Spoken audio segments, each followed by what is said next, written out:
सुप्रभात बच्चों। मैंने आपको इससे पहले वाले वीडियो में कक्षा 9 का संचयन जो आपकी पाठ्य पुस्तक है उसका स्मृति पाठ 2 पढ़ाया था, जिसके लेखक की श्री राम शर्मा बताया था।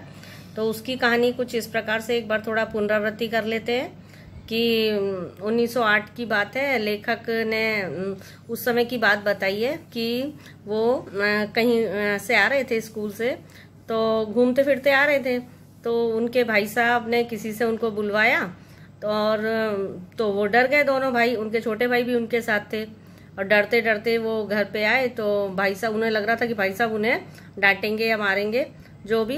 तो भाई साहब ने आते ही उनको देखते ही बोला कि ये जो पत्र हैं, उनके भाई साहब ने कुछ पत्र लिखे थे कि ये मक्खनपुर, एक जगह का नाम था कि मक्खनपुर के डाकखाने में डाल आओ।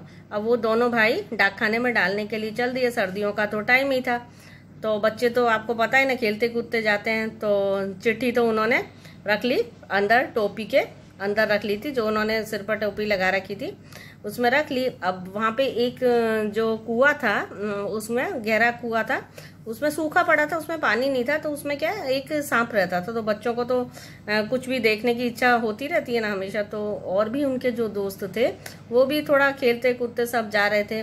तो जब वो कुआं जो था उसमें ढेला डालते थे, मिट्टी का ढेला जो होता है उसको डालते रहते थे सब लोग। तो क्या है, उन्होंने भी ढेला डाला। जैसे ही उन्होंने ढेला डाला तो जो उनका हाथ अपनी टोपी पे पड़ा और जो चिट्ठियां थी वो कुएं में गिर गईं। अब कुएं में से कैसे निकालें, अब तो वो डर गए। दोनों भाई बैठ के एक जगह रोने लगे। उनके पास एक डंडा था, तो डंडे के थोड़ा उन्होंने सोचा कि डंडे के सहारे से हम कैसे ना कैसे निकालेंगे। तो ऐसा सोच के लेखक कुएं में कूदने की सोचने लगे। अब उससे आगे का मैं आपको पढ़ा रही हूँ, तो देखते हैं जरा। दृढ़ संकल्प से दुविधा की बेड़ियां कट जाती हैं। मेरी दुविधा भी दूर हो गई। कुएं में घुसकर चिट्ठियों को निकालने का निश्चय किया। कौन कह रहे हैं? लेखक कह रहे हैं। दृढ़ संकल्प मतलब अगर हम किसी कार्य को करने की ठान लें तो हमारी जो टेंशन है, दुविधा है, समस्या है, उसका समाधान हो जाता है। कितना भयंकर निर्णय था, पर जो मरने को तैयार हो उसे क्या मूर्खता अथवा बुद्धिमता से किसी काम को करने के लिए कोई मौत का मार्ग भी स्वीकार कर ले, और वह भी जानबूझकर, तो फिर वह अकेला संसार से भिड़ने का तैयार हो जाता है। लेखक क्या कहना चाह रहे हैं कि अगर हमने किसी काम को करने की ठान ली, अब कितना खतरनाक काम था कि वो कुएं में कूदने जा रहे थे। समझ आया? कुएं में कूदने जा रहे थे चिट्ठियों के लिए कि भाई डांटेंगे अगर चिट्ठी नहीं डली तो वो तैयारी कर रहे थे कुएं में कूदने के लिए और नीचे जाने के लिए। और उससे फल की क्या चिंता की, मतलब उन्हें ये भी चिंता नहीं थी कि क्या होगा अगर हम नीचे जाएंगे, कोई हमें निकाल लेगा, हम नीचे ही रह गए, अगर बाई चांस सांप खा गया हमको। मतलब उन्हें केवल उस समय ये चिंता थी अब तो मार पड़ेगी घर पे, क्योंकि बड़े भाई साहब ने चिट्ठी डालने के लिए दी थी, अब तो वो कुएं में गिर गई हैं। फल तो किसी दूसरी शक्ति पर निर्भर है। उस समय चिट्ठियां निकालने के लिए विषधर से भिड़ने को तैयार हो गया। विषधर यहाँ किसको कहा गया? विष मीन्स होता है जहर, और धर मीन्स धरने वाला। विष को धारण करने वाले को हम क्या कहते हैं? विषधर कहते हैं। तो क्या है, सांप से लड़ने को भी वो तैयार हो गया। पासा फेंक दिया, मौत का आलिंगन हो अथवा सांप से बचकर दूसरा जन्म, इसकी कोई चिंता न थी। मतलब उन्हें कोई भी अपनी मौत की भी चिंता नहीं थी उस समय कि अगर सांप ने मुझे खा लिया तो मैं कैसे बचूंगा। बस उनको तो एक ही चिंता थी कि मुझे किसी ना किसी तरीके से चिट्ठियां निकालनी हैं। पर विश्वास यह था कि डंडे से सांप को पहले मार दूंगा, तब फिर चिट्ठियां उठा लूंगा। मतलब मन में सोच लिया था कि डंडा तो है मेरे पास, तो मैं डंडे से सांप को मार दूंगा और फिर चिट्ठियों को उठा लूंगा। मतलब उन्होंने, लेखक थे, उन्होंने मन में निश्चय कर लिया कि किसी ना किसी तरीके से हमको चिट्ठियां तो लेनी ही हैं। बस इसी दृढ़ विश्वास के बूते पर मैंने कुएं में घुसने की ठानी। सब कुछ तय कर लिया कि मैं डंडे से मारूंगा, पहले नीचे उतरूंगा, फिर डंडे से मारूंगा, और फिर इस तरीके से सांप को मारकर मैं चिट्ठियां निकाल लूंगा। छोटा भाई रोता था और उसके रोने का तात्पर्य था कि मेरी मौत मुझे नीचे बुला रही है। मतलब छोटे भाई को रोते देख के थोड़ा तो लेखक को डर भी लग रहा था मन में कि मैं ये क्या करने जा रहा हूँ, लेकिन चिट्ठियों का सवाल था, नहीं तो भाई डांटते घर पे। यद्यपि इन शब्दों से न कहता था। वास्तव में मौत सजीव और नग्न रूप में कुएं में बैठी थी। मतलब मौत तो मुझे नजर आ रही थी, लेखक कह रहे हैं, लेकिन और कोई समाधान नजर नहीं आ रहा था। पर उस नग्न मौत से मुठभेड़ के लिए, मुठभेड़ में लड़ाई झगड़ा जो होता है, किस तरीके से उनको निकालना है हमको चिट्ठियों के, किसके पास से, सांप के पास से, मुझे भी नग्न होना पड़ा। छोटा भाई भी नंगा हुआ, एक धोती मेरी, एक छोटे भाई की, एक चने वाली, 2 कानों पर बंधी हुई धोतियां, 5 धोतियां। किस तरीके से लेखक के पास 5 धोतियां हो गई?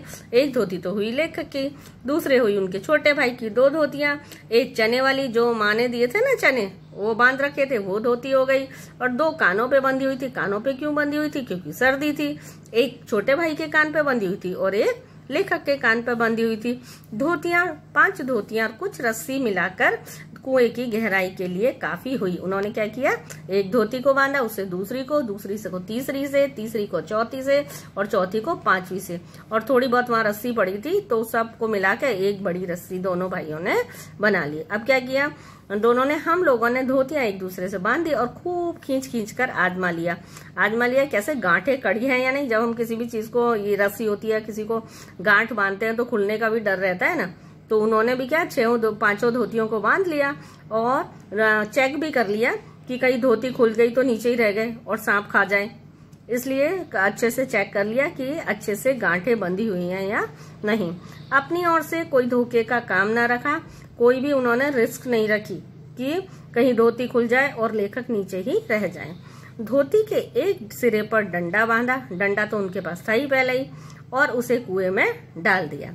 दूसरे सिरे को डेंग, वह लकड़ी की एक चरस पुर पर टिकता है। एक जो कुआं होता है उसका चरस होता है खींचने के लिए, जिसपे कि हम रस्सी को डालते हैं और तब पानी खींचते हैं, ऐसा बना हुआ था। तो वहां पे एक दूसरे सिरे को उन्होंने बांध दिया कि चारों ओर एक चक्कर देकर और एक गांठ लगाकर छोटे भाई को दे दिया। एक तो उस पे बांध दिया डेंग पर, और दूसरा छोटे भाई को दे दिया।